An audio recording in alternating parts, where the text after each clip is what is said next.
आज प्रेरणा विमर्श 2022 फिल्म विमर्श एवं मास्टर क्लास में हमारे साथ दिग्गज अभिनेता एवं फिल्म जगत के बहुत बड़े फिल्मकार हैं, निर्देशक हैं आप।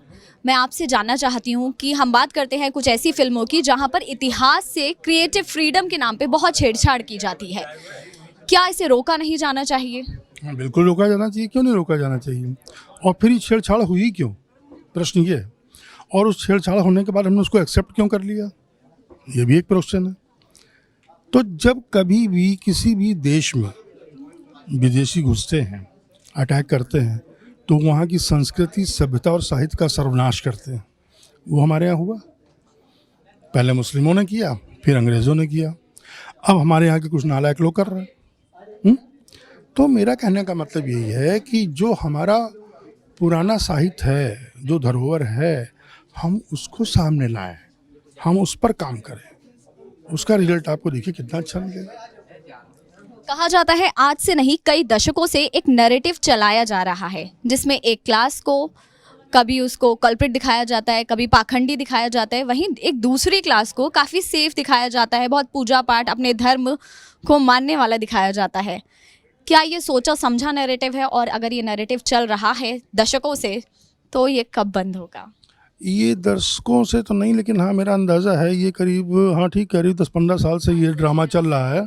वो क्यों चल रहा है? क्योंकि इसमें राजनीतिक आंकड़े जुड़े हुए हैं और उसमें वोट बैंक जुड़ी हुई है, और वोट बैंक दोनों इम्पॉर्टेंट है, वो वाले भी और ये वाले भी। इन दोनों की दुकानें चलती रहें, ये उद्देश्य किसका है? उन नालायक राजनीतिज्ञों का है। वो इसको चलाए रखना चाहते हैं, इसको ख़त्म नहीं होने देना चाहते हैं, और आने वाली जाने कितने वर्षों तक ये चलता ही रहेगा। ऐसे एक विषय बना रहेगा ये अपने आप में। लेकिन मैं ये कह सकता हूँ कि पिछले 30 वर्षों पहले ये सब चीज़ें नहीं थी। दोनों में बहुत प्रेम था, बहुत प्यार था। हम हिंदू मुसलमानों के घर जाते थे, मुसलमान हमारे त्योहारों में आते थे। और अभी मैं आपको एक चीज़ उदाहरण दूँ, सुन करके आपको ताज्जुब होगा। अभी मैं एक फिल्म की शूटिंग में लद्दाख में था, तो मैंने वहाँ के जा कर के घुस करके लोगों से मिलना जुलना चाहा, तो जो वहाँ पर बुद्धिज़्म बहुत ज़्यादा है। तो जो हमारी प्रोड्यूसर थी वो भी बुद्ध को मानने वाली थी। उस लेडी ने कहा कि जब इनकी ईद आती है तो हम भी रोज़े रखते हैं, और जब हमारा त्यौहार आता है तो ये हमारे साथ शामिल होते हैं।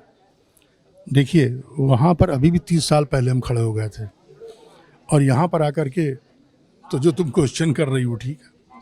देश के कई ऐसे कोने हैं जहां अब भी लोग एक हैं, पर कई जगह खाइयाँ भी हैं।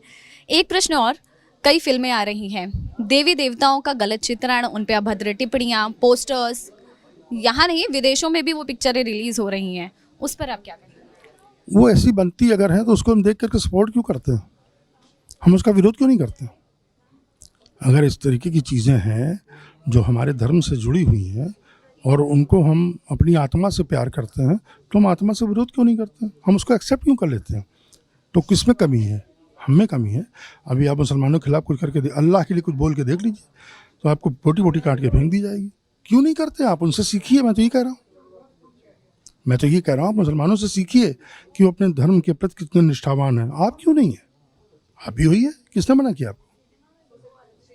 अभी जो बॉयकॉट बॉलीवुड का जो ट्रेंड चला है, या लोग जागरूक हुए हैं, वो बताना चाहते हैं कि अब हम क्या देखना चाहते हैं, इस पर आपकी क्या राय है?